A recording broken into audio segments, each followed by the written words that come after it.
Então, vocês que estão em casa aí vão acompanhar no capítulo 13, certo? Nosso último conteúdo. Podem acompanhar na página 58. A gente vai estar falando de glicemia capilar. Vocês vão entender que termo é esse. Né? Muita gente associa a questão de cabelo, capilar, cabelo, né? Mas não tem nada a ver, certo? Tem a ver, vocês já estudaram, né, em anatomia, que capilar é um vaso sanguíneo bem fininho. Vocês lembram disso? Lembram dessa informação? Que existe veias, né, artérias e capilares. Então, esse nome capilar, ele vem, né, da questão do vaso bem fininho, tá certo? E para a gente falar em glicemia capilar, a gente precisa entender um pouquinho sobre diabetes, tá? Então, hoje o nosso conteúdo ele vai ser explicar para que vocês possam entender essa doença, né? Tanto a diabetes tipo 1 como a diabetes tipo 2, e entender para que serve esse teste de glicemia. Muita gente tem uma ideia errada, né, em relação a esse testezinho que a gente pode fazer com o nosso paciente, né, em casa. Então, a gente vai tirar todas as dúvidas hoje. Inclusive, eu vou falar um pouquinho também da aplicação de insulina. Apesar que vocês já viram aí, né, em outros módulos, mas a gente precisa reforçar essa informação, tá bom?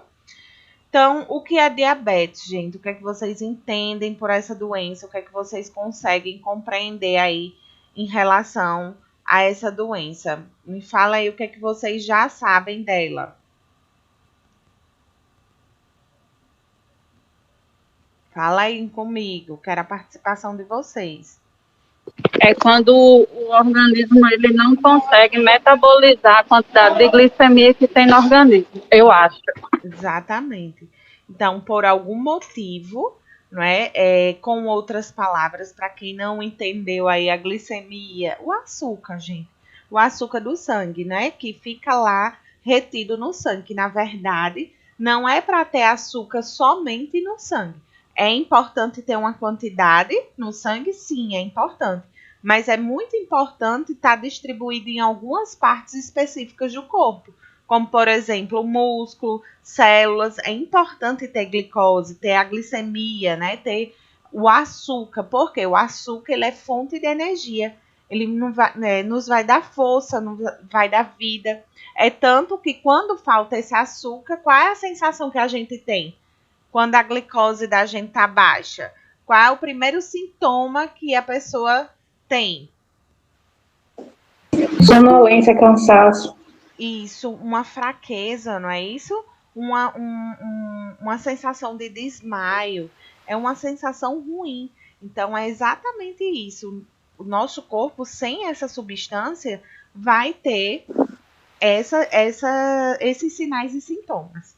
Mas a gente vai falar um pouquinho mais adiante. E por que a gente precisa saber sobre diabetes? Primeiro, porque vocês não vão estar somente, não sendo um profissional aí. Deixa eu ver quem falou comigo. Sim. Então, vocês não vão estar aí somente com essa questão do profissional cuidador mais na frente, que vocês vão ter, né, essas disciplinas. Mas também, como atendente de farmácia, é importante vocês conhecerem a patologia para poder dar alguma informação, dar alguma orientação, até mesmo em relação à aplicação de insulina e o uso de alguns medicamentos de via oral, né, que são medicamentos comprimidos, que são muito utilizados também. Então, olha como é importante a gente ter o conhecimento da patologia para poder a gente passar as orientações devidas, tá bom? Então, vamos iniciar. Eu coloquei aqui, ó, segundo a Organização Mundial de Saúde, estima-se, né, que em 2030 mais de 320 milhões de pessoas estejam com diabetes. Olha que situação preocupante, né? No Brasil, cerca de 12% da população brasileira apresenta essa doença. É muita coisa, gente. É uma doença crônica, né? Que quando você começa a desenvolver, é muito difícil, né? No início a gente às vezes ainda consegue reverter, mas depois que você passa a ter os sinais e sintomas, que você começa a tomar medicação, É uma doença crônica, é uma doença que vai conviver com você para o resto da vida. Então, vamos entender como é que funciona o nosso organismo e como é que vai passar a funcionar quando essa doença ela é instalada no nosso corpo. Né? Primeira coisa que a gente precisa saber, quais são os órgãos que são afetados? Né? Principalmente o pâncreas, porque o pâncreas ele é um órgão, né, que é muito conhecido lá no sistema endócrino e no sistema digestório também. A gente consegue observar a função dele nesses dois sistemas, porque quando a gente fala da função endócrina, é a produção de hormônio. Então, esse pâncreas ele tem uma função muito importante de produzir hormônio. E quem lembra qual é o hormônio que esse pâncreas ele produz? Quem lembra? Insulina. Insulina, né? E outra função do pâncreas é metabolizar, certo? Então, tem a função aí de realizar o metabolismo do organismo. Então, vamos entender como é esse processo. O pâncreas, como eu falei, ele tem uma importante função, que é produzir insulina. E o que é que essa insulina tem de importante no nosso corpo? A insulina vai simplesmente retirar, né, a glicose, o açúcar que está em excesso lá no vaso sanguíneo. Olha aqui, esses pontinhos, essas bolinhas vermelhas, é o açúcar que está lá circulando no sangue. Porém, a gente tem que compreender que esse açúcar ele não é para estar somente no sangue. Lembra que eu falei que ele precisa estar em outros locais? Oi, Helena. Então, quais são os outros locais que eu falei? Músculos, células. Então, a insulina ela vai ter o papel super importante de retirar essa glicose que está aqui no sangue em excesso e distribuir para os músculos e células, certo? O que é que acontece quando a pessoa tem diabetes? Vai ter muito açúcar no sangue, dependendo do tipo de diabetes. E aí, o que é que vai acontecer? Sobrecarregar o organismo, certo? Então, me diga uma coisa. Vamos supor que esse pâncreas que está produzindo lá insulina, ele tem uma capacidade de retirar 50% da glicose que existe no nosso sangue. 50%, certo? E aí, eu, Priscila, comecei a consumir muito alimento rico em carboidrato, tá? Que o que vai virar açúcar no nosso sangue. Então, existe uma ideia errônea que as pessoas criam. Como é que eu tenho diabetes e eu não como açúcar, eu não tomo açúcar, eu não coloco açúcar no meu organismo? Então, vamos acabar com essa história. Porque diabetes ela não é adquirida somente por conta do consumo de açúcar em si, mas por conta do carboidrato. Porque o carboidrato, quando ele é metabolizado, ele vira açúcar. Então, arroz, macarrão, pão, biscoito, massa, qualquer tipo de massa vai ser lá um carboidrato e que vai virar açúcar. Então, não necessariamente a gente está ingerindo só açúcar para ter diabetes. Entenderam isso aí? Então, informem as pessoas, orientem as pessoas. Semana passada eu dei essa aula em uma turma e o questionamento era justamente esse. Professora, engraçado, eu tenho diabetes, a minha diabetes é lá em cima, minha glicemia é lá em cima e eu não gosto de doce. Aí eu disse, mas o que é que você mais gosta? Ah, eu gosto muito de massa, eu gosto muito de pão. Eu disse, pronto, tá aí o X da questão, certo? Então, se eu estou ingerindo lá muito carboidrato no meu organismo, olha como é que vai ficar a minha artéria que está passando lá o sangue. Olha aí, cheia, cheia, cheia de açúcar. Me diga uma coisa. Se eu disse que esse pâncreas só consegue tirar 50% desse açúcar que está aqui, e eu ingeri 300% aí de carboidrato e açúcar. 300%. Se a insulina só consegue tirar 50%. E a gente sabe que nessa artéria só pode ter no máximo estourando 99%. E aí? Vai dar certo esse negócio? Se tirou só 50%, vai ficar faltando aí muito, né? Vai ficar faltando, não, vai ficar em excesso, muito açúcar na artéria. E aí, eu não estou sobrecarregando esse pâncreas?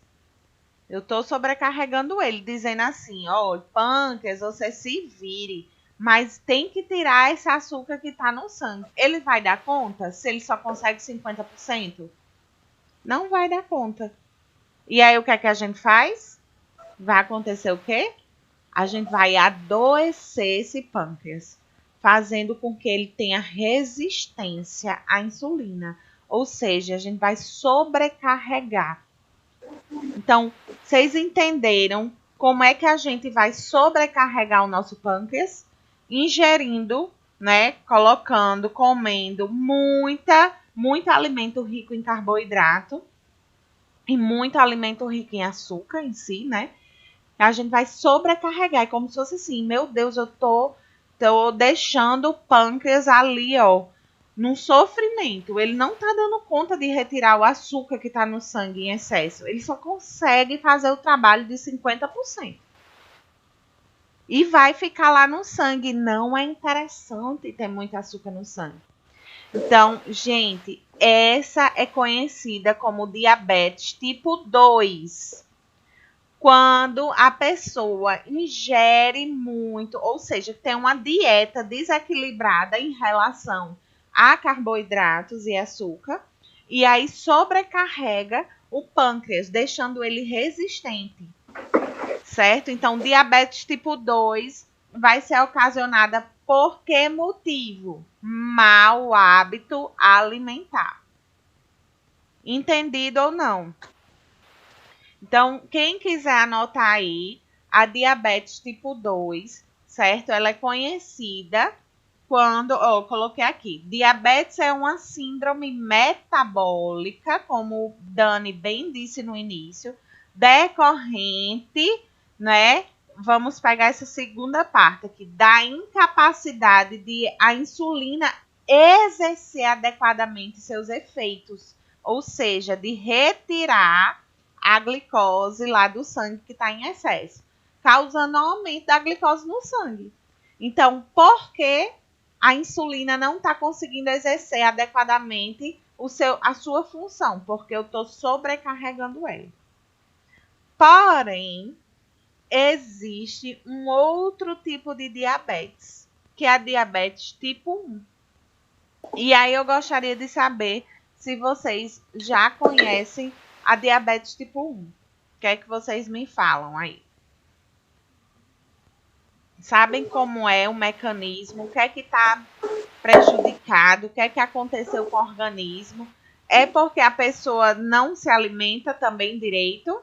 É porque ela tem obesidade? É porque ela é sedentária? O que é que vocês me falam?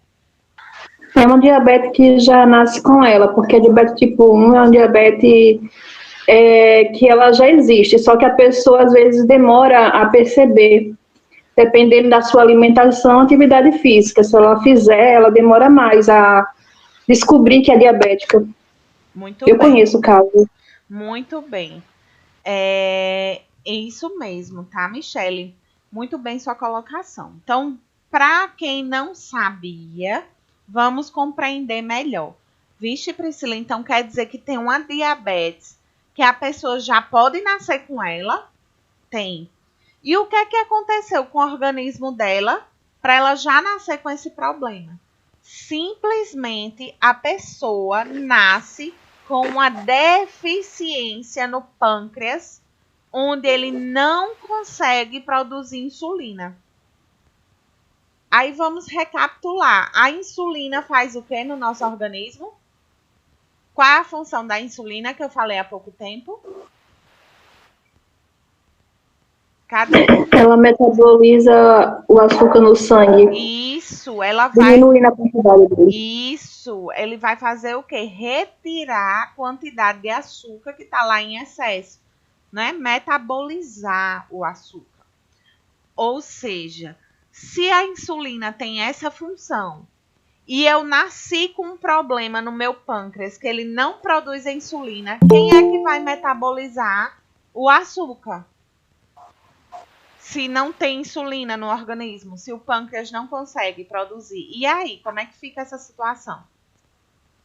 O que é que vocês acham? Como é que a gente conseguiria resolver um caso desse?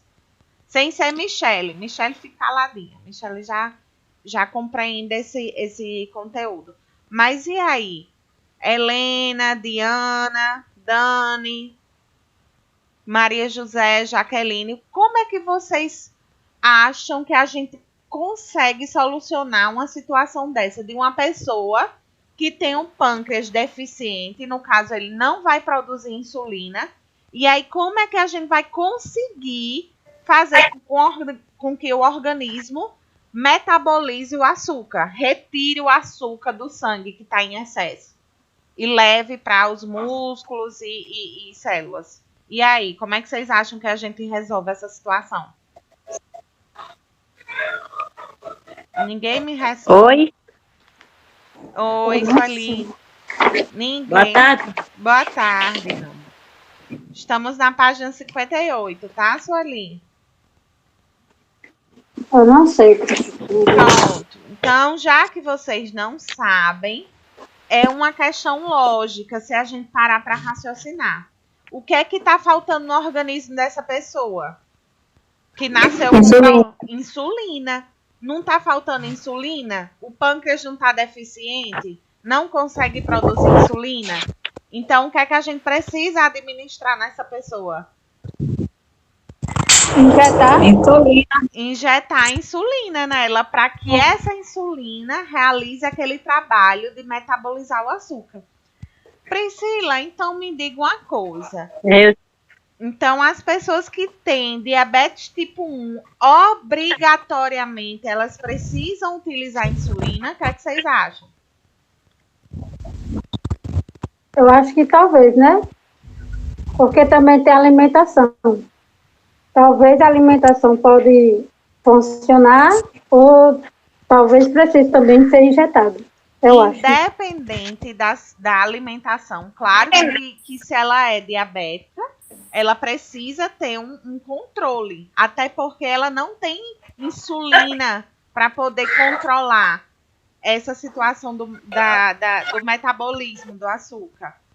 Então, eu tenho que cuidar da alimentação, mas eu preciso, com certeza, injetar insulina no meu organismo para que ele realize, essa insulina realize a retirada desse açúcar que está no sangue. Certo? Então... Professora, eu conheci uma pessoa que tinha uma situação bem delicada. Ela tinha uma diabetes que era ligada ao fator emocional. Então, quando ela estava numa situação assim bem delicada, que ela fazia, que o médico passava essa administração da insulina.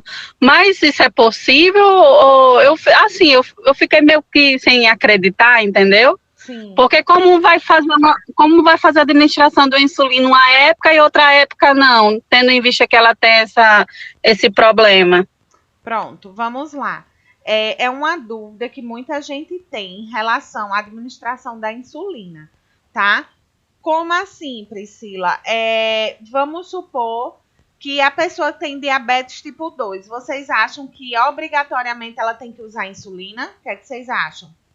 Já que é uma situação, o organismo ele produz insulina. Quem tem diabetes tipo 2. Vocês concordam comigo? Sim. Que vai produzir, mas o que é que vai estar acontecendo com essa pessoa? Produzir pouco ou nenhum.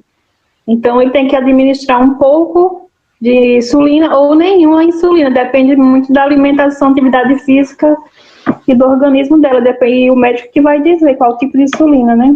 Mas aí, no caso, você diz da tipo 1? Da tipo 2. Da tipo 1, ela precisa tomar insulina, mas também ela precisa fazer atividade física e exercício, alimentação, porque ela falou aí sobre o nervosismo, né? Sim. Ela fica com a diabetes altas, mesmo sem alimentação errada. Mas, assim, acontece até com a gastrite nervosa. Ela também acontece. A gente fica com gastrite nervosa,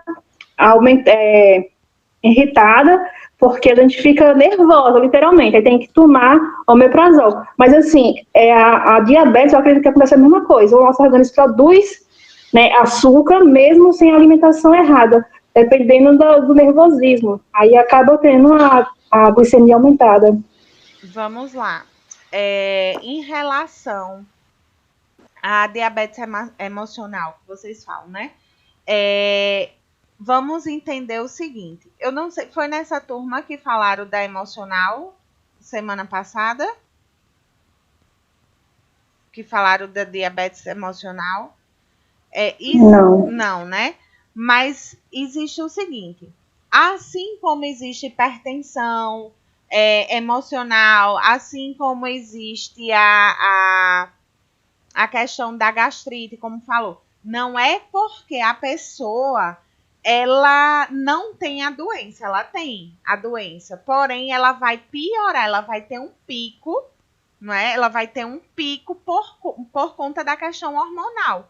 Não é, a insulina não é um hormônio, como eu falei para vocês? Então, se eu altero o meu nível de estresse, vai aumentar a questão da produção hormonal, né? Vai diferenciar no meu organismo. Então, querendo ou não, é um desequilíbrio que vai acontecer no organismo. Como a gente falou, o estresse hoje em dia é um fator determinante para doenças. Então, vai haver um desequilíbrio no nosso organismo e aí ele vai sim produzir a insulina, tá? Que vai estar sobrecarregando, ou produzir açúcar, que vai estar sobrecarregando a insulina, certo? Então, voltando àquela questão, para a gente não se perder, voltando àquela questão da insulina, que eu falei assim, obrigatoriamente a diabetes tipo 1 tem que administrar insulina, obrigatoriamente.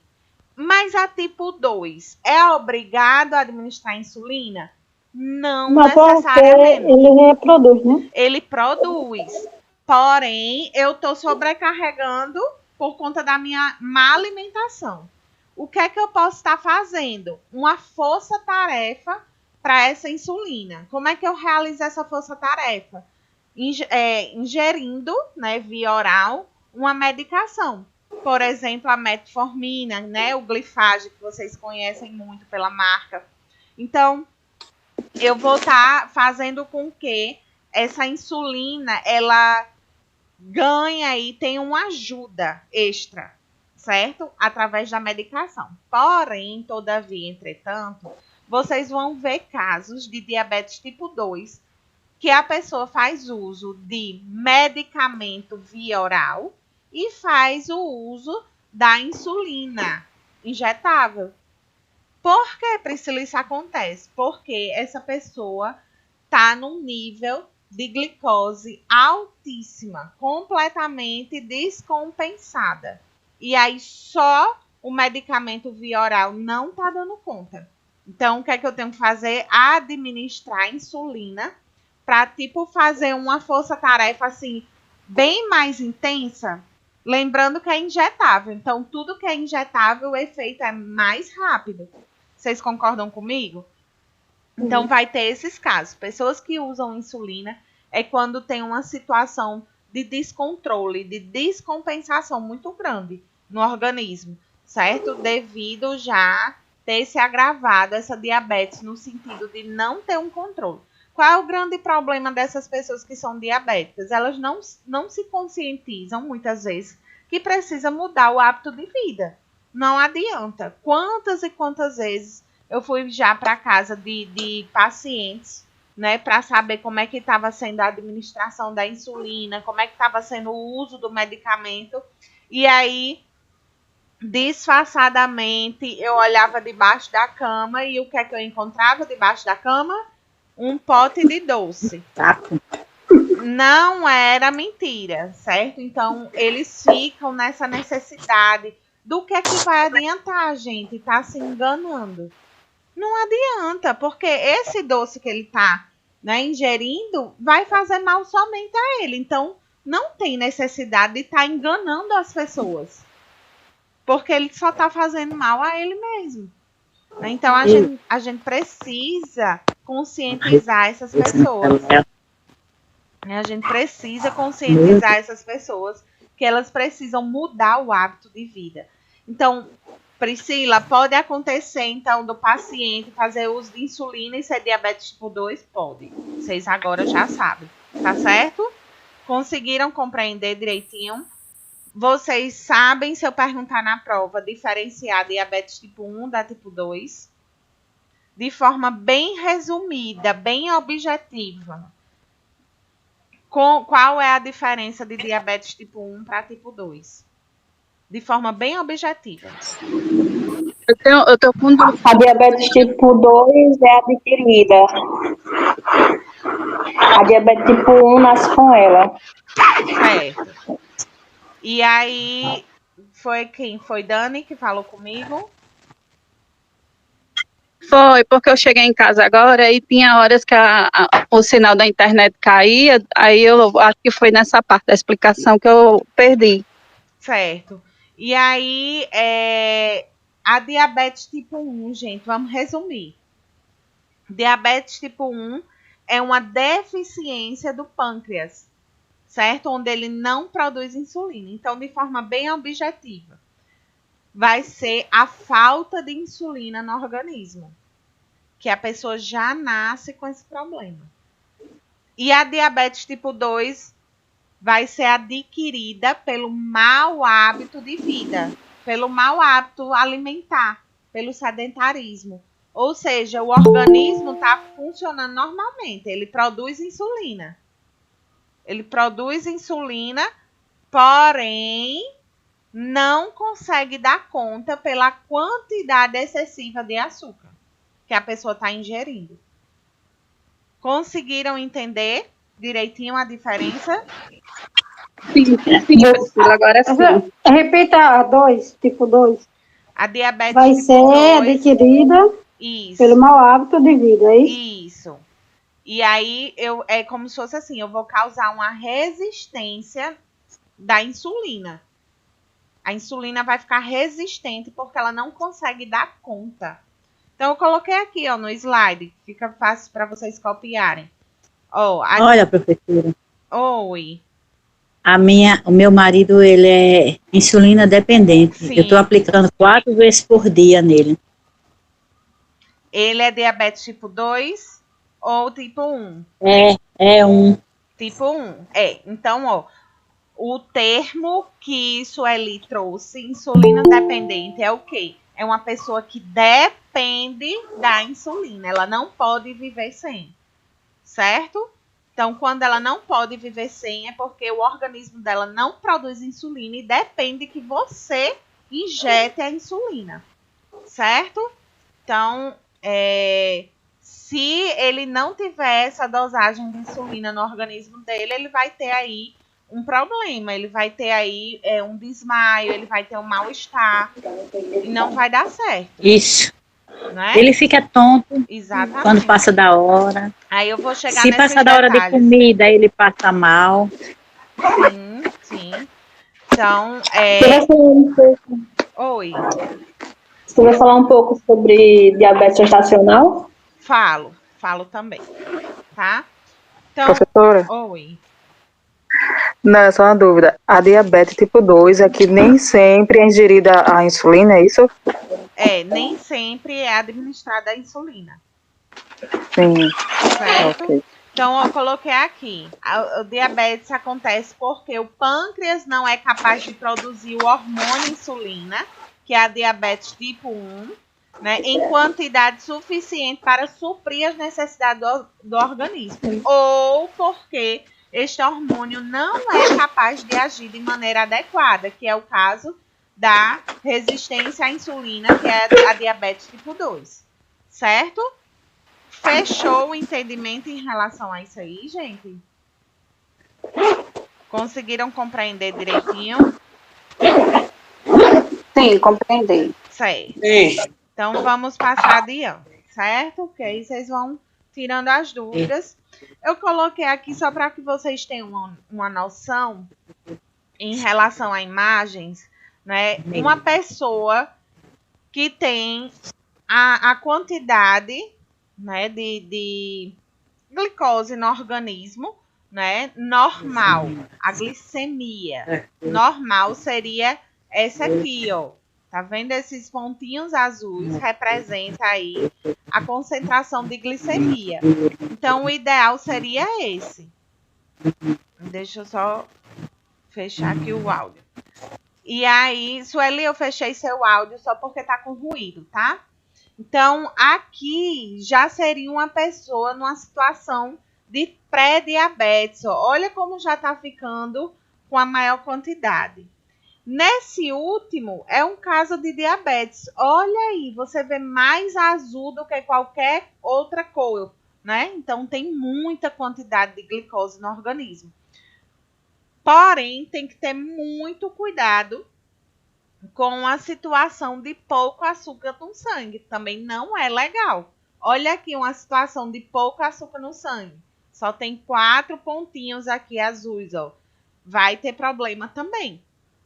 Então, a gente tem um caso aqui de hiperglicemia, que é esse caso de diabetes, e um caso de hipoglicemia, que tem pouco açúcar no sangue.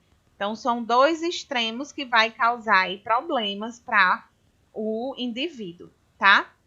Trouxe esse quadrinho mostrando as principais diferenças entre diabetes tipo 1 e tipo 2, que eu acho que vai facilitar quando vocês estiverem estudando, né? Tudo isso que a gente falou agora. O pâncreas, né, na diabetes tipo 1, não consegue produzir insulina. Já na tipo 2, o pâncreas produz insulina, mas o organismo desenvolve uma resistência à ação desse hormônio porque eu estou comendo muito açúcar. Quais são as causas da diabetes tipo 1?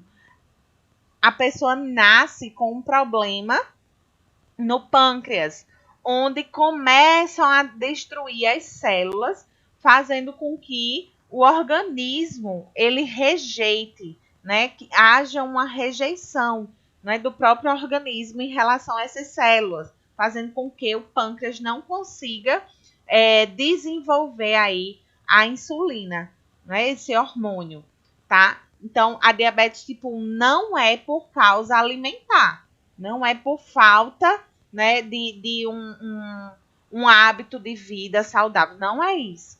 Já na tipo 2, tem o fator genético, então pessoas que têm aí a mãe, o pai, alguém na família com diabetes, tem que ficar atento, porque eu posso carregar na minha genética essa situação aí, uma predisposição, tá? Então, se eu tenho uma predisposição, se minha mãe é diabética, eu já carrego comigo essa predisposição, esse fator de risco. E aí, além de tudo, eu sou obesa, tenho uma dieta totalmente desequilibrada, uma dieta rica em carboidratos, rica em açúcar, sou sedentária, sou hipertensa. Aí, pronto, o negócio fica feio.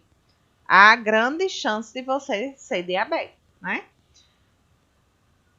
A prevalência na tipo 1, 10% dos casos. Na tipo 2, 90% dos casos. Ou seja, qual é a prevalência maior? Diabetes tipo 2. Então, é mais comum vocês encontrarem diabéticos tipo 2. Então, por questões de mau hábito alimentar. As manifestações eu vou falar em outro slide bem direitinho, tá certo? Mas é interessante a gente ver aqui a diferença da diabetes tipo 1 e tipo 2.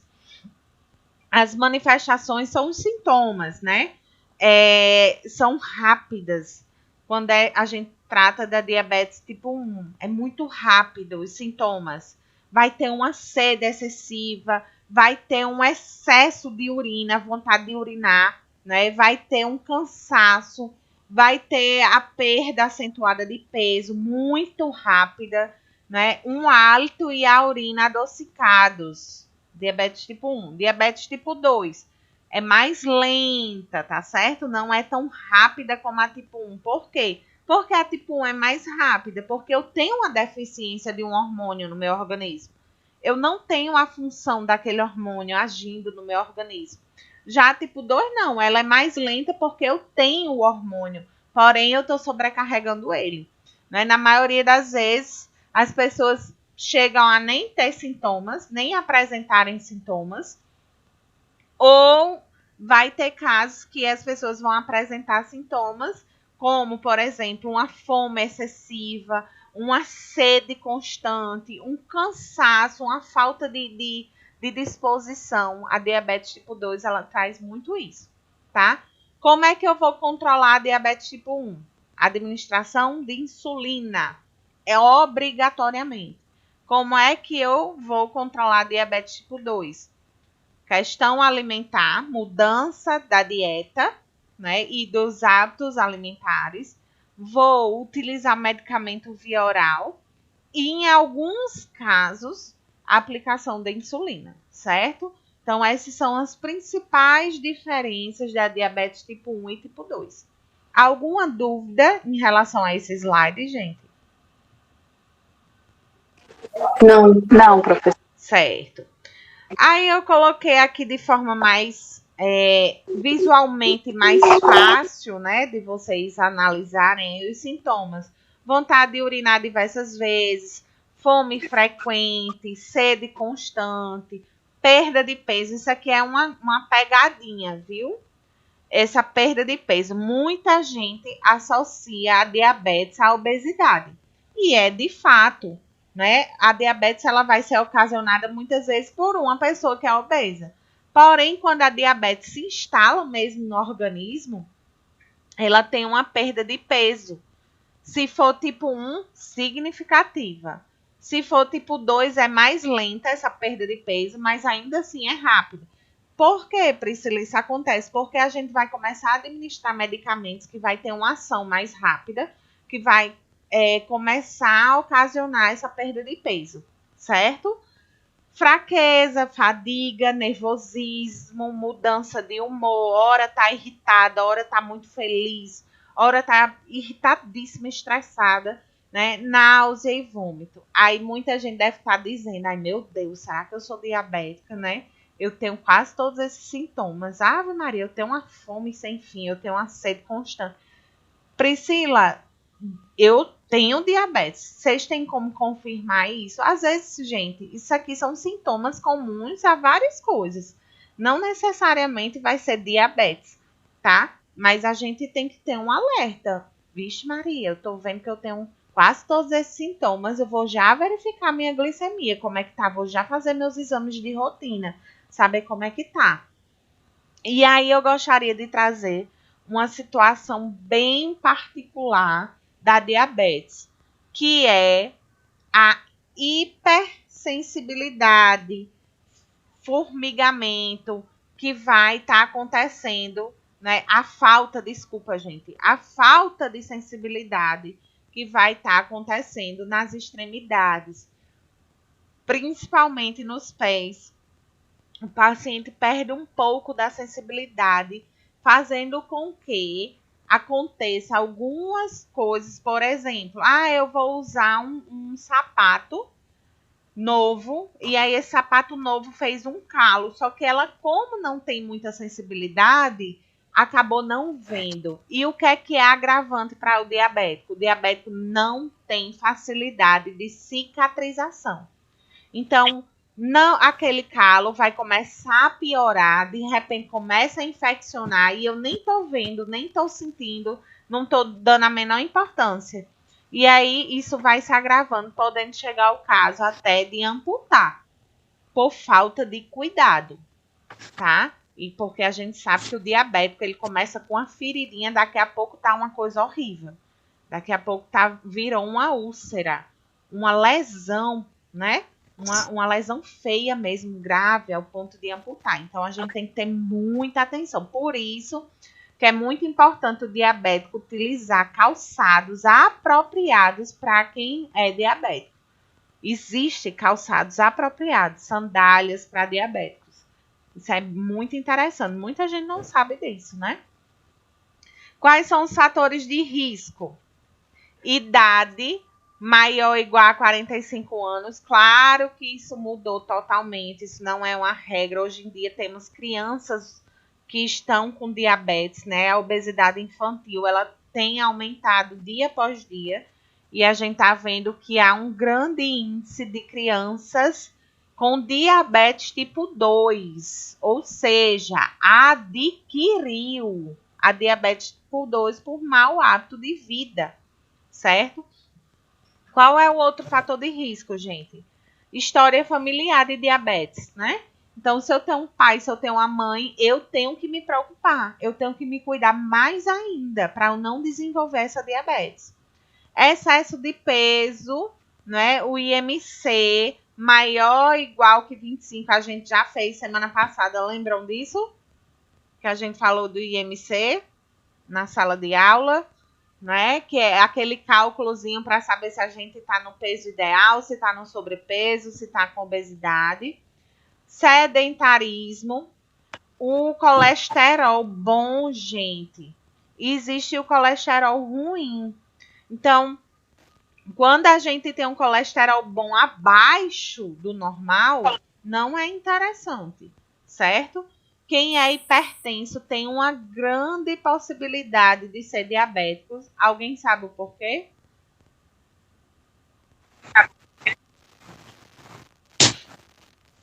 Oi? Alguém sabe o porquê? Não? Pelo mau hábito. Se ele é hipertenso, possivelmente ele não tem um mau hábito, um bom hábito, né? E também pela questão, gente, das medicações, tá? Para hipertensão. Então, as medicações, ela tem esse agravante aí que pode ajudar a ser um fator de risco para desenvolver a diabetes. Tá certo? Então, quem já tem uma predisposição vai piorar aí, tá? Quem tem doença coronariana, que vocês viram na semana passada, doenças que vão afetar a artéria, o coração, né? Gordura na artéria, gordura no coração. Diabetes gestacional. Vamos lá. Tem muitas mulheres que durante a gestação adquirem a diabetes pelo mau hábito mesmo alimentar. E aí, qual é o grande problema? Muita gente não sabe, mas durante a gestação, né, se a mulher adquirir a diabetes, ela pode reverter esse quadro e ficar livre da diabetes, certo? Ela vai passar a ter um hábito de vida mais saudável, vai controlar bem direitinho. E aí, quando passar a gestação, ela fica boa, maravilhosa, mente bem e não tem diabetes. Mas quem já teve na gestação é um fator de risco, gente, para adquirir a diabetes pro resto da vida. Então, se eu tive diabetes na gestação, eu tenho que ficar alerta, porque eu já tenho esse fator de risco, eu já tive na gestação. Então, se eu não cuidar, eu posso continuar a desenvolver essa diabetes pro resto da minha vida, certo? Porque a diabetes é uma doença crônica, certo? Então, é um fator de risco aí. Então, o uso de medicação hiperglicemiante, por exemplo, corticoide, tiazídicos, beta-bloqueadores, que são antihipertensivos também, tá? Beta-bloqueadores, tiazídicos e o corticoide, eles podem ser um fator de risco aí para desenvolver a diabetes, tá? Trouxe aqui 2 termos muito utilizados e que a gente precisa ficar atento para quem é diabético. Hipoglicemia e hiperglicemia. Hipo é quando tem pouco açúcar no sangue. Hipo, abaixo do normal. Hiper acima do normal. Então, Priscila, por que tem pessoas que têm diabetes e ainda assim passam mal, né? Ficam com hipoglicemia e a gente precisa dar imediatamente algo doce? Não é contraditório isso? Como é que ela é diabética e eu tenho que socorrer ela com doce? Por que isso acontece, gente? Vocês sabem? Alguém sabe informar por que o diabético ele tem hipoglicemia? Vamos trazer o caso do marido de Sueli, tá? O marido de Sueli tem diabetes tipo 1. Ele depende da insulina, não é assim? Depende da insulina. Me diga uma coisa. Uma pessoa que depende da insulina, se ela passar muito tempo sem se alimentar, vai acontecer o quê? Pensem aí. Vai acabar faltando açúcar no sangue. Vai acabar faltando açúcar no sangue. Sabe por quê? Porque vai chegar a hora da gente ter que administrar insulina. Ele não se alimentou. E quando a gente administra a insulina faz o quê, gente? Retira o açúcar do sangue. E vamos supor que ele só tinha bem pouquinho açúcar no sangue lá. E aí eu administro a insulina. Vai fazer o quê? Retirar o açúcar totalmente do sangue. E aí ele vai se sentir muito mal. Então, a insulina, ela tem uma ação rápida. Tem uma ação muito intensa. Ele vai retirar muito rápido o açúcar do sangue. Então, se essa pessoa não se alimentar de 3 em 3 horas, pode acontecer dela ter uma queda muito grande da insulina aí. E se prejudicar, desmaiar, sentir mal mesmo, suar frio. Numa situação dessa, gente, imediatamente eu tenho que administrar, dar a ela algo doce, seja ela uma balinha, qualquer coisa doce. Chocolate é tiro e queda. É botar na boca e a pessoa acordar, né? Professor, ele é hipertenso. Também, né? Então, olha aí. E ele toma as duas, ele toma a transparente e a leitosa. Sim. Existe 2 tipos de insulina, certo? A insulina que tem ação imediata e a insulina que tem ação lenta. Ela vai retirando açúcar, né, mais lentamente do sangue. Então, a insulina que tem ação rápida, imagina aí, quando administrar, se ele tomar as duas e se ele não se alimentar, né, vai ser uma queda muito grande aí de glicose para ele. Então, pode ser que as pessoas não tenham essa compreensão. Vixe, ela é diabética, não posso nunca, jamais dar a ela um doce quando ela estiver se sentindo mal. Pode sim. Pode, porque realmente ela teve uma queda muito grande aí de insulina, tá certo? Uma queda muito grande de açúcar, desculpa, gente. De açúcar, não de insulina. Uma queda muito grande de açúcar. Então, tem que ter esse cuidado. Oi.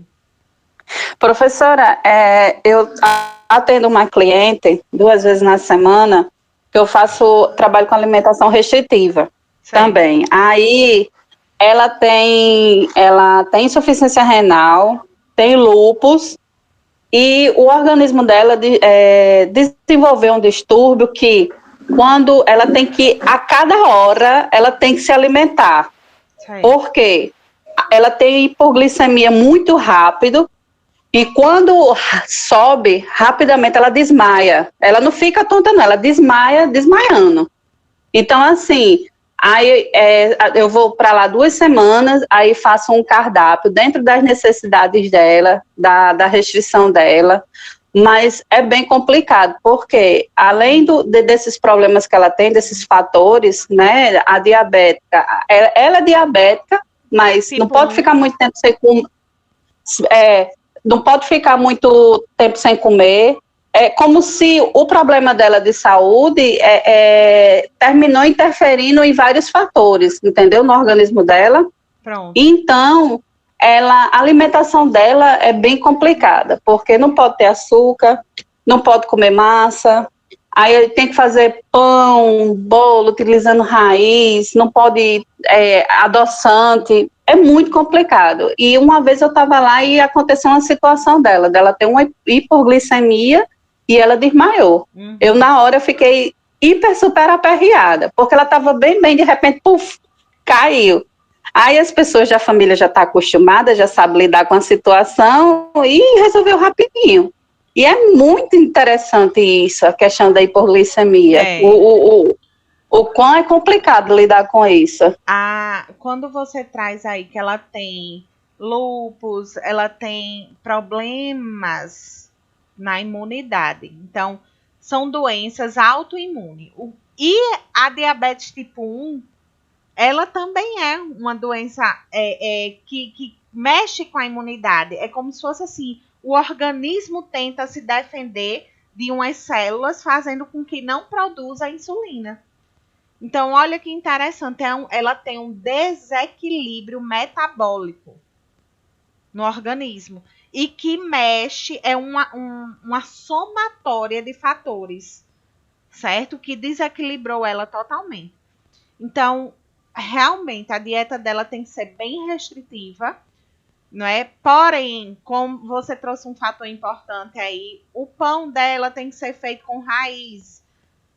E raízes, gente, são carboidratos, tá? Mas é um carboidrato, por exemplo, vamos supor, muita gente não sabe, mas tubérculos, né? Alguma coisa assim como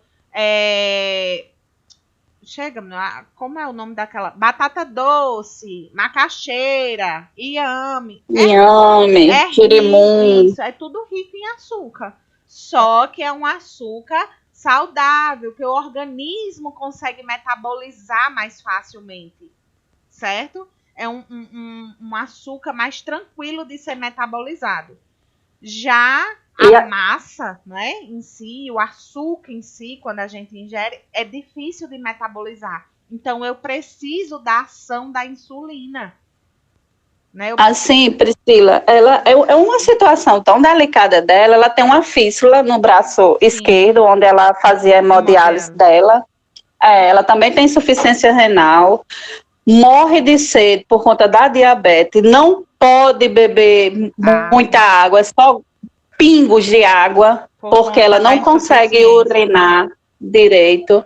Então, assim, é uma situação dela bem delicada, que quem não está acostumado o dia a dia com ela se assusta. E aí, diante o que a gente já aprendeu, qual seria, numa situação dessa de primeiros socorros, numa hipoglicemia, como é que a gente tem que resolver? Como eu falei, o que é que a gente precisa fazer foi um desmaio. Como é que a gente faz os primeiros socorros com desmaio? Eleva os membros inferiores. E nesse caso dela, a gente vai precisar, assim que ela acordar de alguma forma, a gente precisa administrar rapidamente aí a insulina dela, a insulina não, eu só quero dizer insulina, o açúcar para ela, tá? Vai ter que dar alguma coisa doce para que ela consiga ter aí um açúcar circulante no corpo, porque faltou, ela teve a queda. Professora, tira uma dúvida. A maioria das pessoas que eu conheço que tem problema de diabetes acabam sofrendo também de problema renal. Sim. Você sabe dizer alguma coisa por isso? Sim. Geralmente, gente, é uma complicação. Tem várias complicações da diabetes. Tem perda visual, tem perda renal, insuficiência renal. Então, é uma situação, se vocês observarem, eu não sei se vocês lembram, mas quando a gente falou lá em animais peçonhentos, para vocês terem uma ideia, eu disse tudo que mexia com a urina ia mexer com o rim, não foi? Eu não disse assim? Sim. Modificou a urina, tá prejudicando o rim. Se o meu organismo, eu tenho que urinar diversas vezes, eu sinto sede constante, eu não estou mexendo com a função renal? tô mexendo com a função renal. É como se sobrecarregasse também o rim. É como não? Sobrecarrega. Porque é metabólico. É um problema metabólico. E aí, se eu não tiver esse controle direitinho da alimentação, da mudança de vida, pode ter certeza que futuramente eu vou ter algum prejuízo renal. Tá? É como se fosse assim, eu vou consumindo o rim gradativamente, mas vai chegar um dia que eu atingi o limite daquele rim. E aí eu posso perder, posso deixar aquele rim insuficiente, certo? Então, pelo amor de Deus, gente, enquanto a gente pode modificar nosso hábito de vida, vamos fazer isso, porque quando a gente atingir o caso de uma diabetes, cadê? Aí a gente vai ficar totalmente restritivo, não vai ter condições mais de comer, né? O açúcar, a gente não vai ter condições mais de estar fazendo uma alimentação vez ou outra, né? Do que a gente gosta, porque a gente sabe que tudo que é gostoso faz mal, né? Em excesso, tudo que é bom demais, tudo... Professora. Oi, Rayane, pode falar. Não. Essas pessoas que têm diabetes, quando eles passam mal, desmaia, ele só acorda com a ajuda de outra pessoa? Porque, assim, o marido da minha amiga, ele é diabético. Ele desmaia, ele só acorda quando ela ingere coca. Com coca, ele acorda com coca. É porque a coca tem um alto teor de açúcar. Muito açúcar. Então, não necessariamente tem que ser a coca, né? Pode ser qualquer... Não, eu sei, mas acho que é o costume dela já. Ela viu que deu certo uma vez com a Isso. coca e utiliza sempre a coca. É, sempre. A coca tem um alto teor de açúcar, né? A gente sabe disso. Mas pode ser um pedaço de chocolate, pode ser uma balinha, pode. Tá? Então, porque depende de outra pessoa, porque depende da ação da gente, né, fornecer o açúcar para essa pessoa que está necessitando. Então eles não acordam sozinhos. Não. Eles não conseguem acordar. O que é que a gente... Ele pode voltar, sim. Vai depender de cada caso. Certo? Pode acordar. Ele tem uma síncope. A síncope é o desmaio. O desmaio, ele é rápido. Ele volta rapidamente. Certo? Mas imediatamente a essa volta, eu preciso fazer com que ele consiga ir comer o açúcar. Ingerir o açúcar. Tá certo? Desmaio não passa muito tempo, não. A pessoa não passa muito tempo desmaiada, não. Certo? Mas aí, se a gente tiver logo essa ação, né, de dar logo para a pessoa o que ela tá precisando, ela vai voltar muito mais rápido. Tá? Então, eleva os membros inferiores e dá algo doce para essa pessoa, que ela precisa, tá? Ela tá com hipoglicemia. Coloquei aqui um quadrinho, ó, de diferentes sintomas, né? A hipoglicemia, vai ter um suor intenso, a pessoa fica pálida, fica irritada, fica com a fome excessiva, né? Ela vai ter uma fraqueza, um suor frio e vai desmaiar, certo? Pode chegar a desmaiar. A hiperglicemia, que é a quantidade elevada de açúcar no organismo, vai ter a boca seca, aumento da sede, fraqueza, dor de cabeça, né? A visão pode ser um pouco turva, né? A urina, tá? Eu coloquei, deixa eu só descer aqui que eu acho que dá pra ver.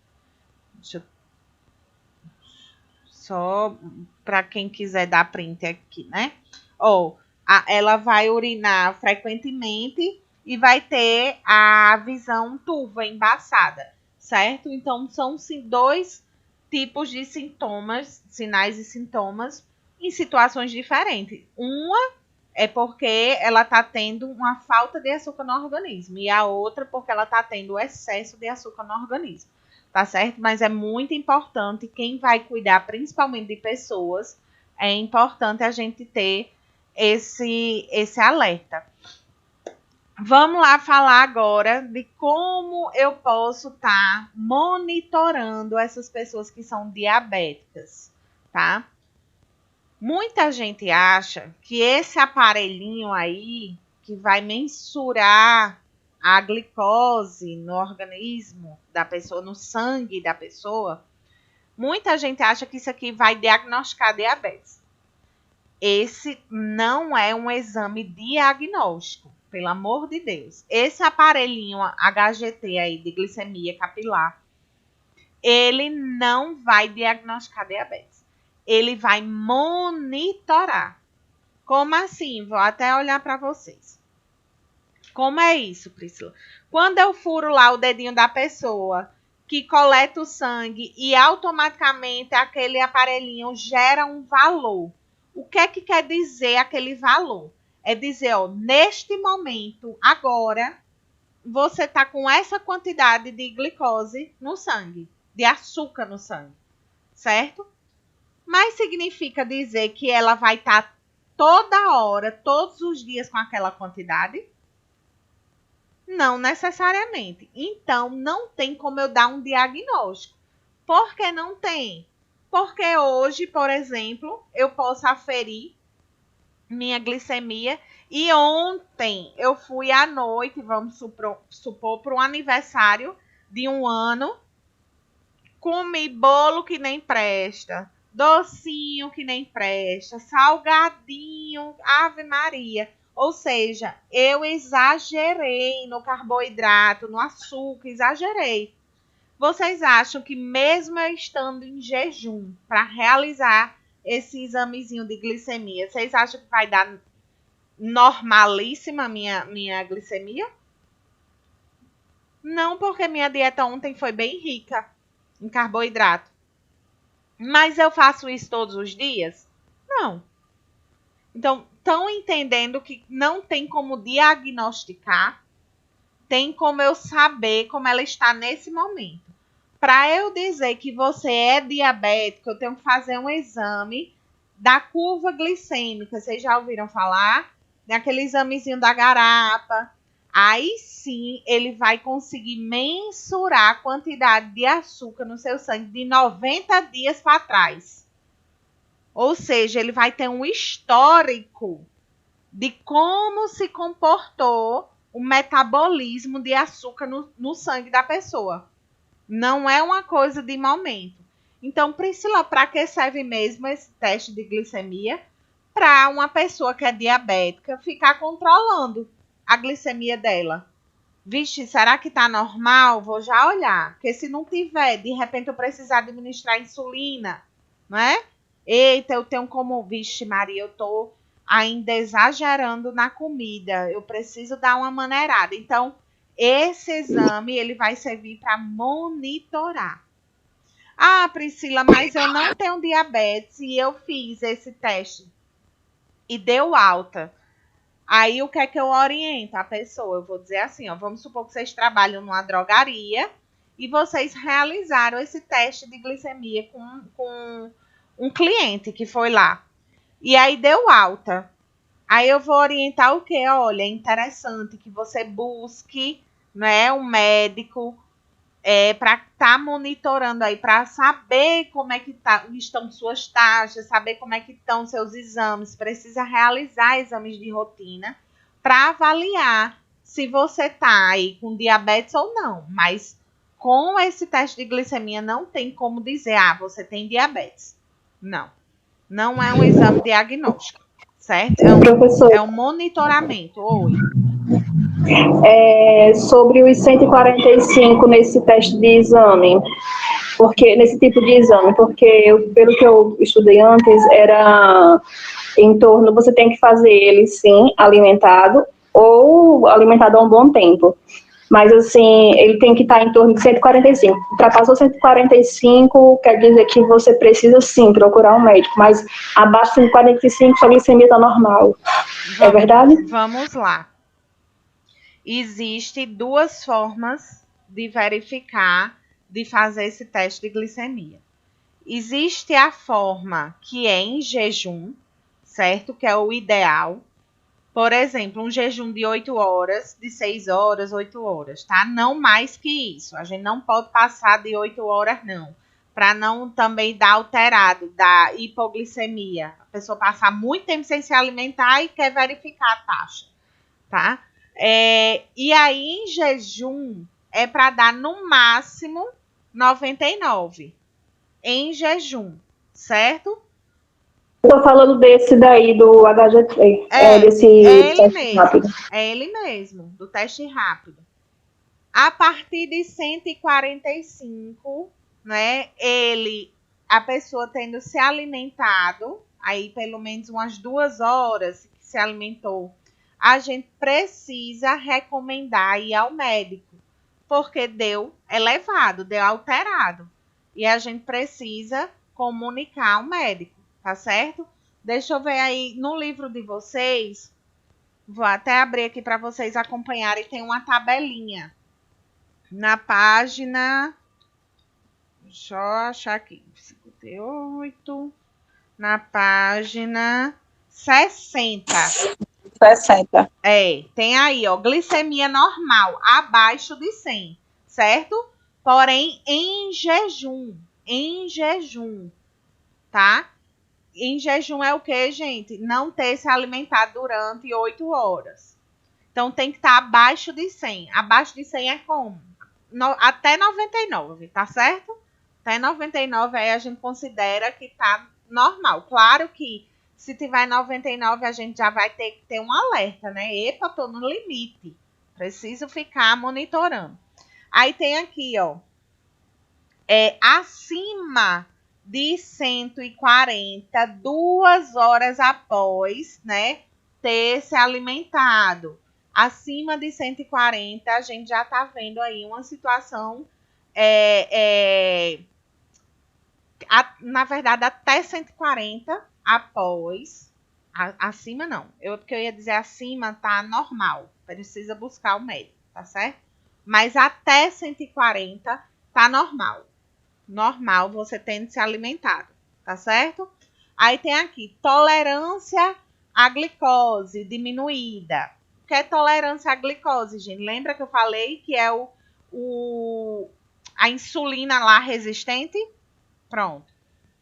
Então, tem aí, ó, maior ou igual a 100, a maior, né, que na verdade, entre 100 e 126, fica mais fácil.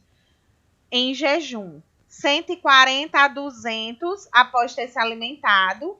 E a pessoa que tem diabetes, né, maior ou igual a 126, a gente já pode considerar diabético, mas claro, se você olhar o teste de glicemia, você tem que orientar como? Não dizer que ele é diabético, dizer, olha, procura um médico, porque sua glicemia está alterada.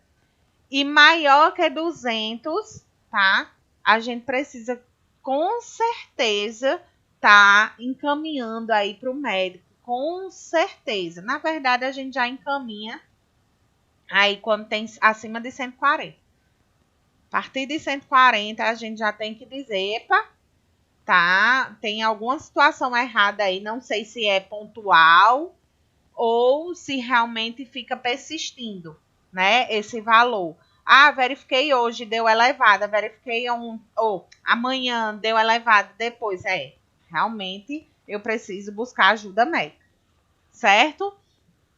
Vou ficar devendo aí a prática de como aferir, mas como é que a gente faz? Lava as mãos, né, seca. Recomendo usar luva, gente, porque vai estar manuseando um aparelho que requer sangue. Vou colocar fita no aparelho, certo? Vou furar o dedo da pessoa, mas antes de furar o dedinho da pessoa, eu preciso higienizar esse dedo com álcool a 70%, certo? Depois que eu furei, eu vou coletar, né, esse sangue nessa fitinha que a gente colocou no aparelho. Sempre tem que ter atenção, porque o aparelho ele vai sinalizar dizendo que precisa da gota de sangue. Então, quando ele sinaliza, aí que você coloca o sangue lá. É super simples, automaticamente ele vai gerar o valor, é super tranquilo. Porém, quando a gente tiver oportunidade, a gente faz a prática, tá? Mas eu coloquei aqui um passo a passo para vocês, e no livro de vocês tem também esse passo a passo. Deixa eu só ajeitar aqui, porque desajeitou todinho, desconfigurou. Então, ó, Após adquirir o aparelho, é necessário ler todo o manual. Né? No aparelho vem uma solução teste. Em alguns, gente, eu coloquei isso porque em alguns aparelhos vem uma soluçãozinha vermelhinha teste, que deve ser utilizada na primeira vez. Então, no lugar de colocar logo o sangue, você coloca essa soluçãozinha nessa fita, tá? Para depois coletar o sangue. As mãos devem estar higienizadas, principalmente as pontas dos dedos. Umedeça o algodão com álcool para poder colocar higienizar o dedo, certo? Colocar a tira reagente no orifício do aparelho, que é essa tira de fita, ó. Higienizar o local que será coletado com algodão. Esperar o aparelho informar a colocação de gota de sangue na tira. Ele sempre informa, ele sempre pede a gota, tá? Utilize um lancetador, que é com agulha, que acompanha o aparelho. Tem uma canetinha, gente, que ele dispara a agulha para furar, certo? E aí é super tranquilo, muito fácil. Tem que ler o manual. E claro que vocês vão aprender isso na prática. Aí vocês colocam a gotinha de sangue e automaticamente vai cheirar o valor. Fica meio complicado vocês aprenderem assim, só eu falando, sem ver. Mas quando a gente for para a prática, vocês vão ver aqui. Tá? Eu coloquei os valores de referência até 99 em jejum, até 139 após ter se alimentado, que a gente chama o pós-prandial, certo? Então, fica mais fácil esses valores aqui de referência, né? Fica mais tranquilo de vocês aprenderem dessa forma. Em jejum, o valor normal é até 99. E depois de ter se alimentado, o valor normal até 139, porque 140 já é o alerta, né? Já é, epa, tá alterado. Certo? Professora, essa agulha que vem no aparelho, ela é descartável? Sim, descartável. Só para utilizar. Sempre só tem uma ou tem várias para você usar? Você compra a caixinha com as lancetas. Sim. Aí você vai só repondo essa agulha, tá? Na canetinha. Mas não se preocupem que eu vou orientar vocês em sala de aula. Tá certo, Bruna? Que pena que eu vou começar a revisão agora. Gente, alguma dúvida em relação ao conteúdo de hoje? Deu para entender direitinho a diferença entre diabetes tipo 1 e tipo 2? Entenderam para que é esse exame, esse teste de glicemia? É para monitorar, tá certo? É para monitorar. Então, ó, preciso saber do conteúdo de hoje o quê? Qual a diferença de diabetes tipo 1 e tipo 2? E qual é a finalidade desse teste de glicemia capilar? Para monitorar os pacientes que têm diabetes. Tranquilo? Sim ou não? Okay. Sim. Então, vamos embora para a nossa revisão. Tá? A gente termina agora a parte de glicemia capilar, diabetes, e a gente inicia a revisão. Eu estruturei nossa revisão, gente, em slide, para ficar mais fácil da gente visualizar. Certo? E aí eu contemplei aqui nesses slides apenas o que eu vou cobrar, tá? O que é que eu vou fazer para vocês? Vou disponibilizar esse slide e vou disponibilizar a revisão em Word, tipo assim, o roteiro de estudo. Além do slide, vai ter o roteirinho de estudos, tá certo? Então, coloquei aqui, ó, os assuntos que vão cair. E vou falar em cada slide o que é que eu vou cobrar. O que é que eu vou cobrar de sinais vitais? Conceito, certo? E quais são os sinais vitais? Então, qual é o conceito de sinal vital, gente? Como é que vocês conceituam aí? Se eu perguntar o que é um sinal vital, vocês me diriam o quê? Cadê vocês, meu povo? Gente, vocês estão... No caso, o conceito teria que explicar o que seria em um procedimento. O que é um sinal vital? Por que você afere um sinal vital? É para quê? Ele indica o quê? Para saber se o paciente está com vida. Isso, então eu Aí posso... verifica o pulso, temperatura, respiração, E né? pressão arterial. Isso, pressão arterial. Pronto, então se eu perguntar na prova o que é sinais vitais, o que são sinais vitais, né? O que é um sinal vital?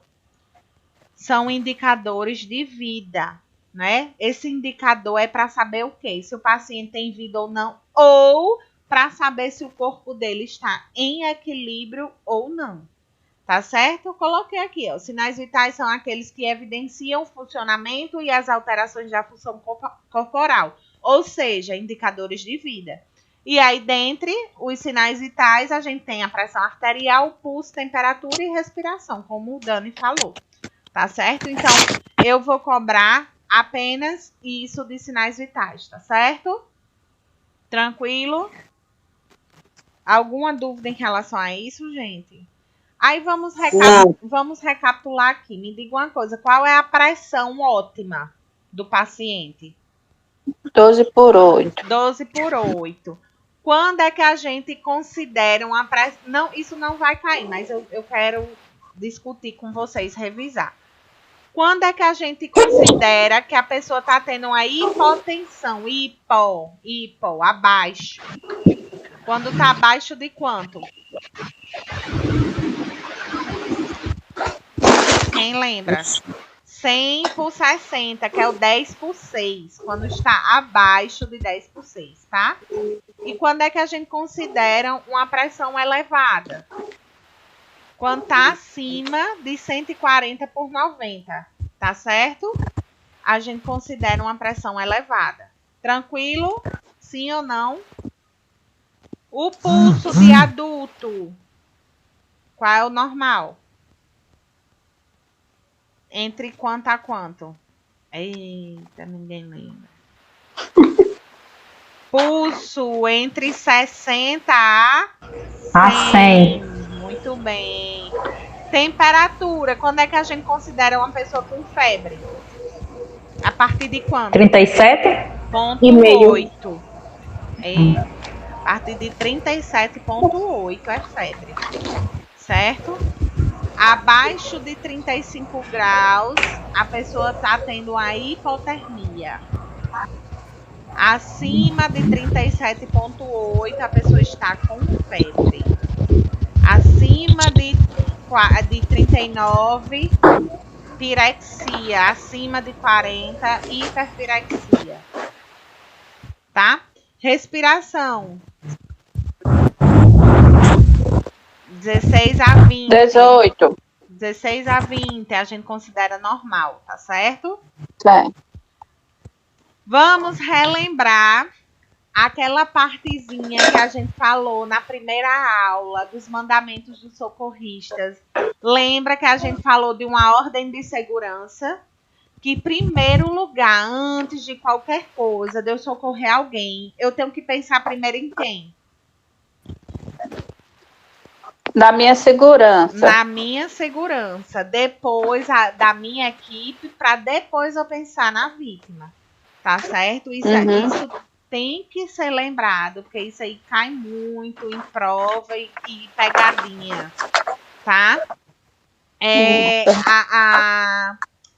O socorrista, ele tem um perfil, né, de líder.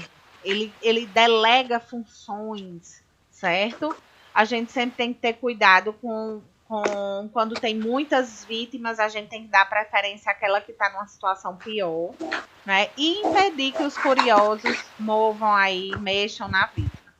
Isso aqui, gente, pelo amor de Deus, cole na parede do quarto, do teto, onde for, mas vocês não podem esquecer o significado de cada letrinha dessa na abordagem primária. Letra C significa pulso, que é circulação. Letra A, controle cervical e vias aéreas. Letrinha B, respiração. Letra D, avaliação neurológica, para saber se ela está consciente ou não. E exposição da vítima. Isso cai bonitinho na prova, viu? Tem que aprender o significado de cabide. Lembra? Cabide? C-A-B-D-E. Tô só vendo a arrumação. Mas vai dar certo. Choque elétrico. Vocês discutiram muito isso. A gente falou bastante na nossa aula online. Qual é a primeira conduta que a gente tem que realizar numa situação de choque elétrico? Desligar a chave. Desligar a chave geral. Aprendeu, né, Jaqueline? Na prática. Foi. É, E aí, Dani também, não foi, Dani? foi. Então, a primeira coisa que a gente tem que fazer é desligar a chave geral, certo? Sempre que a gente não tiver como desligar a chave geral, tem que ter muito cuidado, tá? Para não tocar na vítima. Pode falar. Tem que ter cuidado. Tem que ter cuidado com o pau, que se pegar no pau errado, se lasca. Cuidado para não pegar no pau da vassoura. Não, num cabo de vassoura sem ser de madeira. Pois é, Né? porque os cabos de vassoura é escondido, o ferro. Pois é. E aí, se a vítima tiver desacordada e não tiver pulso, o que é que eu tenho que fazer?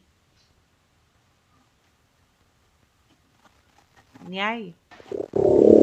Reanimação. Reanimação cardiopulmonar, pelo amor de Deus. Gente, quando é que eu realizo uma massagem cardíaca? Quando a vítima não tem Não tem pulso. Não esqueçam disso. Pode ser uma questão de prova, viu? Ok. Então, ó, botei aqui RCP. Quem é que tá com o áudio aberto? Um monte de gente, né? É só porque tá com ruídozinho. Vai, vou desligar. Mas pode interagir,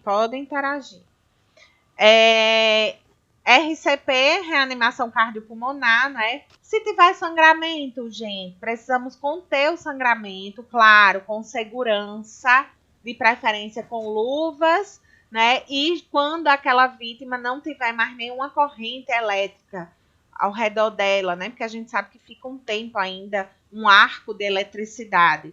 Então, a gente precisa conter o sangramento. Se tiver lesão, fratura, né, o ideal é que a gente chame o socorro para ele realizar a imobilização adequada. Né? Claro que toda situação dessas aqui a gente precisa chamar o socorro, sim. É a primeira coisa que a gente deve fazer, tá? É contactar o SAMU numa situação mais grave dessa, como a gente está vendo aqui, né? Que tem falta de pulso, que tem fratura, que tem risco de hemorragia, certo? E aí a gente tem que ter cuidado. Pode acontecer de carbonizar? Pode sim, também. Pode ter casos de queimadura? Pode. A gente viu que tem queimadura, não tem? Em termos de eletricidade. Aí a gente vai lá para as cobras, né? Animais peçonhentos. O que As amigas. As amigas. Não precisa focar tanto, tá, nas manifestações de sintomas. Eu quero que vocês saibam realizar os primeiros socorros, tá? Porque não é um módulo que a gente tem que lembrar dos primeiros socorros. Mas, Priscila, para eu realizar os primeiros socorros, também é interessante saber dos sintomas. Então, por isso que eu coloquei aqui aquele quadrozinho comparativo aí dos sinais e sintomas das cobras, das serpentes, né? Tá na ordem, né? Esse daí, o primeiro é jararaca, esse bote. Isso, jararaca, cascavel e coral. Né? Então, a jararaca tem aquela questão bem enfática que a gente falou, que ela causa o quê no local, gente? Pode causar o quê no local da picada? Necrose? Necrose, pode causar hemorragia, vai ter muita dor, certo? Se for de forma sistêmica, a jararaca também pode causar manifestações hemorrágicas, né? Que a gente falou que sangra nas mucosas, tá? Uhum. A questão neurológica, tanto a cascavel como a coral vai mexer com o sistema nervoso do paciente, tá? Questão de injúria renal, que eu disse, aquela que vai mexer com a urina, que modifica a urina, vai ter um prejuízo renal. Então, a gente viu que na jararaca causa o quê? Hematúria, presença de sangue na urina, né? E a cascavel, ela causa mioglobinúria, que fica aquela urina bem modificada, bem com a cor diferente, né? E tem a parada respiratória, que é causada pela coral.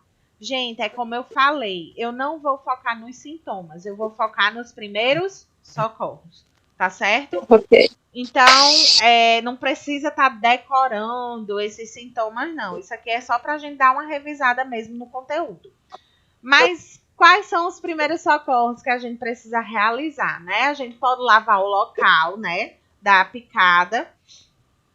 Podemos elevar um membro para que consiga ter uma circulação adequada, mas, acima de tudo, levar para assistência médica. Por quê? Porque muitas vezes eu vou necessitar usar o soro, né, antiveneno. E aí, para utilizar o soro antiveneno, eu preciso identificar o quê? O animal, que seria o mais ideal, né? Mas pode ter casos que você não consiga visualizar qual foi o tipo de cobra, né? E aí a gente vai analisar o quê? Os sintomas, para poder escolher corretamente o soro, certo? Aí coloquei aqui só para complementar o que não deve fazer, né? Tá aí cortando a pessoa para sugar o veneno, puxar o veneno. Caiu na corrente sanguínea, gente, é muito fácil de circular. Não tem mais jeito, só com soro, né? Só com assistência médica. Não colocar leite para cortar o veneno, né? Ai, vou dar leite para ele. Não colocar a mão no local, gente, se tiver escondido, né? Porque essa cobra pode vir ou pode ter outra cobra e você acabar tendo um segundo trauma e um segundo picada, né? E nem realizar torniquete no local para impedir que o veneno saia daqui e passe para cá. Tem gente que faz isso, né? E vai acabar tendo o quê? Uma necrose aqui desse membro. Vai ser muito pior. Saindo aí de animais peçonhentos, né? A gente entra em convulsão. Gente, voltei aqui só para perguntar a vocês. Quais são os primeiros socorros que a gente deve realizar numa vítima que sofreu convulsão? Segurar a cabeça para não bater. Isso. Afastar os móveis. Sim. Virar de lado. Ela pode vomitar. Isso. E não precisa puxar a língua, mas se tiver prótese é bom tirar. Outra coisa, né, que muita gente tem costume de realizar. A pergunta foi realmente Dobrar a língua. O que fazer, né? Mas eu vou falar o que não fazer também, tá? Muita gente quer conter a vítima, aqueles tremores, né? Aqueles abalos. Não é para conter, não é para estar puxando a língua, segurando a língua, tá? Mas claro, se tiver prótese, você conseguir lateralizar e conseguir de repente desobstruir as vias aéreas, tudo bem. Mas se não, deixa lá. Vai voltar ao normal. Daqui a pouco ela vai parar com os abalos e aí vai dar tudo certo, tá? Então, coloquei aqui, ó. Tentar evitar a queda desamparada, afastar os objetos, vocês falaram, proteger a cabeça. Oi. Priscila, pode acontecer em alguma situação, numa crise de convulsão, e em seguida um paciente vinha desmaiar? Pode acontecer? Paciente não, vítima? Pode acontecer? Pode acontecer de desmaiar ou até mesmo de ter uma parada. Uma parada mesmo. E aí, certo. por isso a importância de checar o pulso. Certo? Certo. Sempre é importante. Tá desacordado, checa o pulso para saber se é um desmaio ou saber se é uma parada. Tá? Certo. Vamos lá. Saindo de convulsão. Agora a gente vai para queimaduras.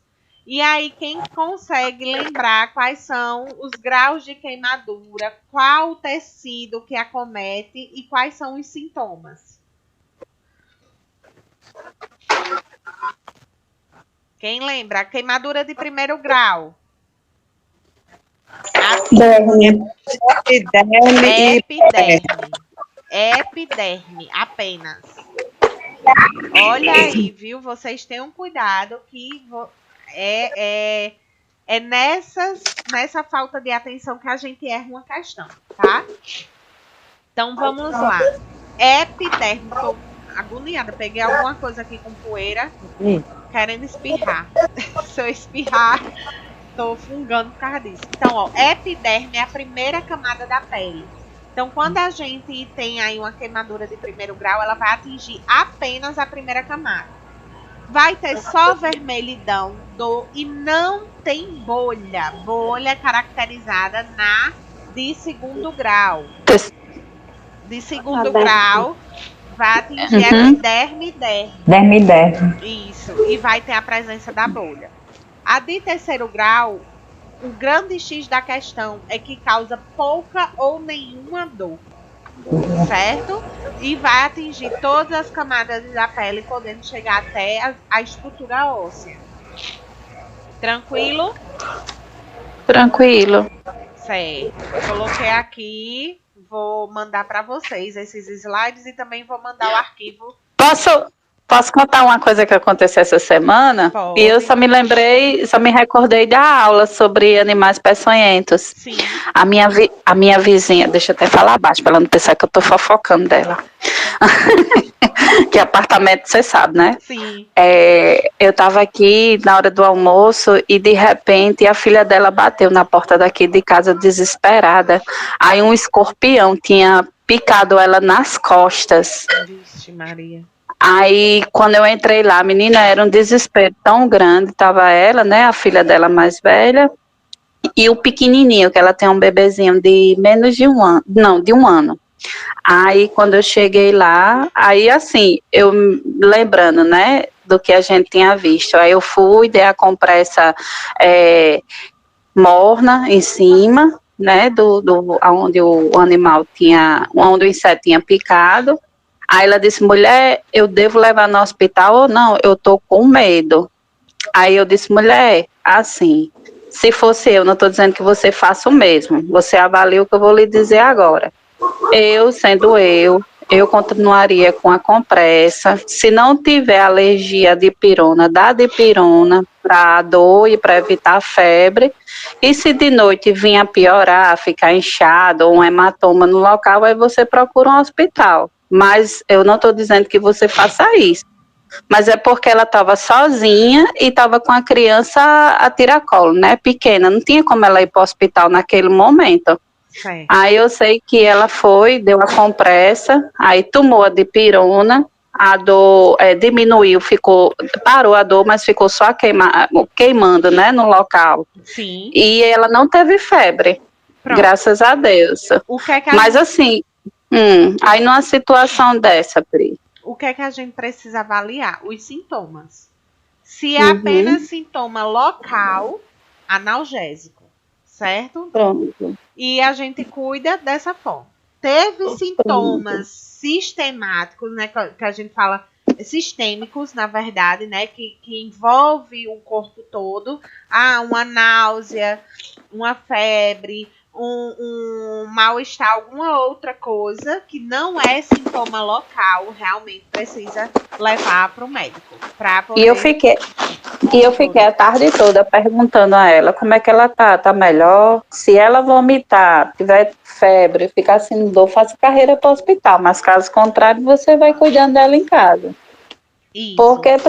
Porque, Priscila, também nessa situação que a gente se encontra, a gente chegar vivo no hospital, morrer de uma dor de barriga, o povo só sabe dizer que é Covid, que a gente fica até com medo de procurar uma assistência médica. Mas claro que se for necessário, a gente tem que ir, né? Isso. É isso que eu digo. Até porque, numa situação que está hoje, se tiver só sintomas no local, eles vão mandar embora. Vão medicar com um analgésico, alguma coisa assim, e não vai tomar o soro antiveneno, não. Até porque o soro antiveneno ele tem que ser feito no hospital específico e se tiver sintomas a mais graves. Aí eu me lembrei da enfermeira da turma, Michele, que ela falou que só aplicava a medicação para veneno no Giselda. E olhe lá, né, que tipo assim, só aplica se tiver, né, numa situação mais grave. Um caso de uma criança asmática, um bebê, eles fazem. Sim, fazem. Mas assim, uma situação diferente, né? Uma situação que tem mais gravidade. Certo? Arrasou, Michele.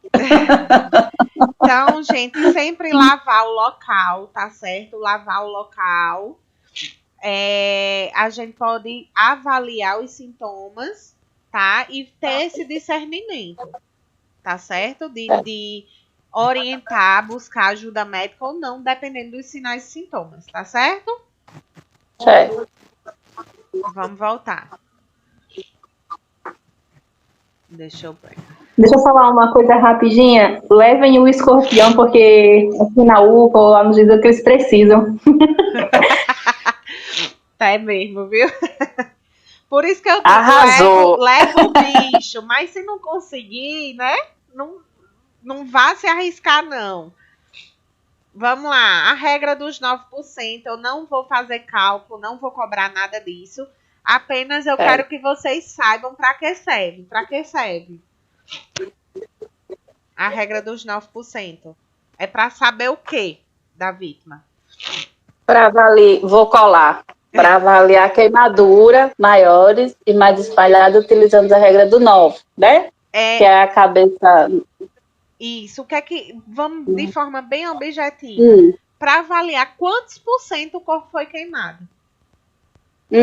Certo. A extensão da queimadura. Quantos % o corpo foi queimado? É diferente de profundidade. Profundidade é grau. Qual é o grau da queimadura, né? Mas quando a gente fala extensão, quantos % o corpo foi queimado, a gente utiliza a regra dos 9. Tá? O que é hipertensão? Aula passada. Como é que vocês conceituam hipertensão? O nome já está dizendo. A pressão elevada. Certo. Pressão sanguínea elevada. Certo. O que é que eu posso dizer mais? Poderia ser um excesso de sangue na circulação? Pode ser uma tensão, né? Pode ser um excesso de sangue, você diz assim, uma força, né, do sangue maior batendo aí na parede das artérias, né? Pode ser também, tá certo? Eu coloquei aqui, ó, resistência que as artérias oferecem à passagem do sangue, porque tem casos que a hipertensão ela é causada pela obstrução, algum fator, né? Obstrução de gordura. Então, o sangue vai ter dificuldade de passar. Então, eu posso dizer assim, fica mais fácil a dificuldade que o sangue tem de passar na artéria. Porque seja ela por gordura, seja ela por resistência mesmo das artérias. Às vezes a artéria fica tão enrijecida que o sangue tem dificuldade de passar. Ela não fica flexível, a artéria. Certo? Aí, no caso assim, Priscila, se a pessoa tiver alguma comorbidade, tiver algum problema em algum órgão, a parte do corpo, né? Exemplo, insuficiência renal, que esteja com a pressão alta, isso aí é considerado hipertensão ou é só um fator da questão da insuficiência renal? Mas pode causar hipertensão devido a esse problema. E a gente considera assim uma hipertensão. Certo? Certo. Entendi. Quais são os sintomas da hipertensão?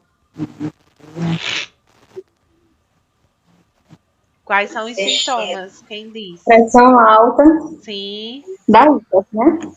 Pressão alta. Eu sinto tontura, dor de cabeça. Eu sinto, não sei outras pessoas. Pronto. Aí, Michele, o que é que a gente deve falar? Em alguns casos, e é na Tem maioria dormência. dos casos, tá? É assintomático. Por isso que é perigoso. Porque quando é uma hipertensão silenciosa, ela não sinaliza. E não sinalizando, a pessoa pode ter uma piora grande, no caso de infartar e nem saber, né? Que era hipertensa, vamos supor. Então, é muito ruim quando essa hipertensão ela é silenciosa, é assintomática. Mas pode dar tontura, dor de cabeça. Existe o sangramento nasal, que muita gente não sabe desse sintoma, tá? Então, eu coloquei aqui, ó, uma listinha de sintomas para vocês lembrarem aí e estudarem para a prova. Vixe, Priscila, você vai... Eu não sabia. Mais uma vez eu amanheci com o nariz com sangue. Eu não sabia por quê. Agora eu descobri. Pronto, pode causar sim. Às vezes extravasa um capilarzinho e aí começa a sangrar, certo? Pronto, agora entrou um negócio dentro do meu olho. É alergia, professora. Entrou um negócio. É alergia. Ai, meu Deus. Cansaço, rubor facial. E aí eu uso lente. Tá? Agonia aqui. Rubor facial, vômito, passou. Falta de ar, visão borrada, são sintomas aí da hipertensão. Eu peguei em alguma coisa aqui mesmo, empoeirada. Chega, eu tô fanhosa. Então, vamos lá. Então, Priscila, você vai cobrar todos esses sintomas? Não, mas eu quero que vocês lembrem pelo menos os principais, tá certo? Ou, se de repente for numa questão objetiva, saber identificar quais são os sinais e sintomas, tá? Sabem para que serve o teste de glicemia capilar? Falei hoje, né? Coloquei aí, ó, um textinho para vocês. Teste de glicemia capilar é para verificar a quantidade de açúcar no sangue. Mas ele não vai dar o diagnóstico, tá? Não é um exame diagnóstico. Mas ele serve para quem já tem diabetes e para quem quer controlar e saber se está dando sempre alterado ou não e de repente está Para monitorar, né? Isso, monitorar, certo? Aí coloquei aqui, ó, os valores, que é importante vocês saberem, tá? E a gente finaliza a nossa revisão de hoje, tá? Com esses conteúdos. Vou passar agora, imediatamente, para vocês esse slide, para eu não esquecer. Mas gostaria de, antes de passar, trazer um vídeo, tá? Eu vou parar a gravação para poder conseguir passar o vídeo. Aqueles que não conseguiram assistir a aula, eu vou compartilhar o vídeo de administração de insulina, porque eu acho que é super importante vocês verem esse vídeo, até porque pode ser o caso de repente, um paciente de vocês precisarem desse método, né, que é de insulina. Vou compartilhar aqui um vídeo para vocês verem. Deixa eu só parar aqui a gravação.